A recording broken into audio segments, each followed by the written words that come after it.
പന്തക്കുസ്ത. പരിശുദ്ധാത്മാവിനെ സഭയുടെ മേൽ കർത്താവ് വർഷിച്ചത് പന്തക്കുസ്തയിലാണ്. പന്തക്കുസ്ത തിരുനാള് അനേക നാളുകളായി ഞങ്ങളുടെ മനസ്സിലൊരു സങ്കടമുണ്ട്. അതായത് സഭയിൽ ഒരു നൊവേന പെരുന്നാളിന് കിട്ടുന്ന വില പോലും പന്തക്കുസ്തയ്ക്ക് കിട്ടിയിട്ടില്ല. സത്യമല്ലെങ്കിൽ നിങ്ങൾ എന്നോട് പറ, സത്യമല്ലെന്ന്. ഒരു നൊവേന പെരുന്നാളിന് കിട്ടുന്ന വില പോലും സഭയിൽ പന്തക്കുസ്ത പെരുന്നാളിന് കിട്ടിയിട്ടില്ലെന്ന് ഒരു ഭാരം കുറെ കാലമായിട്ട് ഞങ്ങളുടെ മനസ്സിലുണ്ട്. അതുകൊണ്ട് ഞങ്ങൾ എങ്ങനെ തീരുമാനിച്ചു, ഞങ്ങളുടെ കൂട്ടായ്മയിൽ, ഞങ്ങളുടെ ശുശ്രൂഷകളിൽ ഞങ്ങൾ ഏറ്റവും ഏറ്റവും ഏറ്റവും ശക്തമായി ആഘോഷിക്കാൻ പോകുന്നത് പന്തക്കുസ്ത പെരുന്നാളാണ്. ഞങ്ങൾ അങ്ങനെ തീരുമാനിച്ചു.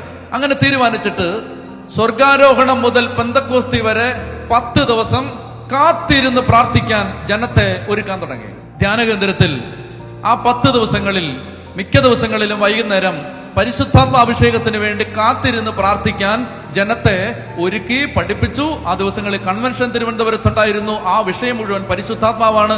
അങ്ങനെ ഈ 10 ദിവസങ്ങൾ പരിശുദ്ധാത്മാഭിഷേകത്തിന് വേണ്ടി ജനത്തെ ഒരുക്കിക്കൊണ്ടിരിക്കുകയാണ്. പന്തക്കുസ്ത തിരുനാളിൽ പരിശുദ്ധാത്മാവ് ജ്വലിക്കണം, അതാണ് പ്രാർത്ഥന. അങ്ങനെ കാത്തിരുന്ന് പ്രാർത്ഥിച്ചുകൊണ്ടിരിക്കുന്ന ഒരു ദിവസം ക്രിസ്തീയ വിശ്വാസത്തിൽ അല്ലാതെ ഒരു കോളേജിൽ പഠിക്കുന്ന ഒരു പെൺകുട്ടി, ക്രിസ്തീയ വിശ്വാസത്തിൽപ്പെട്ട പെൺകുട്ടിയല്ല, മാമോദിസ മുങ്ങിയ പെൺകുട്ടിയല്ല, അവൾ എൻ്റെ അടുത്ത് വന്നിട്ട് എന്നോട് പറഞ്ഞു, അച്ഛാ, ഞാൻ മാമോദിസ മുങ്ങിയിട്ടില്ല, ഞാൻ ക്രിസ്ത്യാനിയല്ല, എനിക്ക് പരിശുദ്ധാത്മാവിനെ കിട്ടുമോ? ഞാൻ അവളുടെ അടുത്ത് പറഞ്ഞു, മോളെ, അപ്പസ്തോല പ്രവർത്തനം 10-ാം അധ്യായത്തിൽ കൊർണേലിയൂസ് എന്ന ഒരു വിജാതീയൻ അദ്ദേഹത്തിന്റെ വീട്ടിലേക്ക് പത്രോസ് ലീഗയെ വിളിക്കുമ്പോ പത്രോസ് ലീഗ അദ്ദേഹത്തിന്റെ വീട്ടിൽ ചെന്നിട്ട് ദൈവവചനം പ്രസംഗിച്ചുകൊണ്ടിരിക്കുമ്പോ ആ വീട്ടിലുണ്ടായിരുന്ന സകല വിജാതീയരുടെ മേലും സകല മാമോദീസ മുങ്ങാത്തവരുടെ മേലും പരിശുദ്ധാത്മാവ് ഇറങ്ങി വന്നു എന്ന് അപ്പസ്തോല പ്രവർത്തനം 10-ൽ പറയുന്നത് സത്യമാണെങ്കിൽ മാമോദീസ മുങ്ങാത്ത നിന്റെ മേൽ പരിശുദ്ധാത്മാവ് വരും. പ്രിയപ്പെട്ട മക്കളെ, അവളുടെ മുഖത്തുദിച്ച ആ ചാന്ദ്രശോഭ, ആ പ്രഭ അതിന്റെ മനസ്സിലുണ്ട്. അവള് പറഞ്ഞു, ഞാൻ കാത്തിരുന്ന് പ്രാർത്ഥിക്കുകയാണ് അച്ഛാ, അപ്പൊ എന്റെ മേലും പരിശുദ്ധാത്മാവ് വരുമല്ലേ?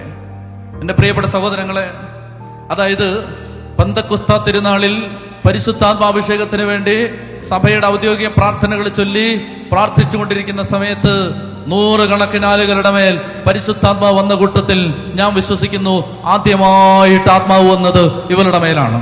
ഇവളുടെ മേലാണ് ആ തീ ഇറങ്ങിയത്. എനിക്ക് ഈ പെൺകുട്ടിയെ അറിയാം. ഇന്ന് അവൾ ദൈവത്തെ ആരാധിക്കുന്നത് കാണണം, അവൾ യേശുവിനെ സ്നേഹിക്കുന്നത് കാണണം, അവൾ യേശുവിന്റെ സ്വന്തമായിട്ട് ജീവിക്കാൻ, വിശുദ്ധ ജീവിതം നയിക്കാൻ ആഗ്രഹിക്കുന്നതും ദാഹിക്കുന്നതും കാണണം. അത് കാണുമ്പോൾ കൊതിയാവും. എന്റെ പ്രിയപ്പെട്ട മക്കളെ, ഞാൻ നിങ്ങളോട് പറയുന്നു, പരിശുദ്ധാത്മാ അഭിഷേകം ആരുടെ മേലും വരും. യേശുവിനെ രക്ഷകനും നാഥനും ദൈവവും കർത്താവുമായി നീ ഹൃദയത്തിൽ വിശ്വസിച്ച് അധരം കൊണ്ടേറ്റ് പറഞ്ഞാൽ നിനക്ക് പരിശുദ്ധാത്മാവിനെ നിഷേധിക്കാൻ ആർക്കും പറ്റില്ല.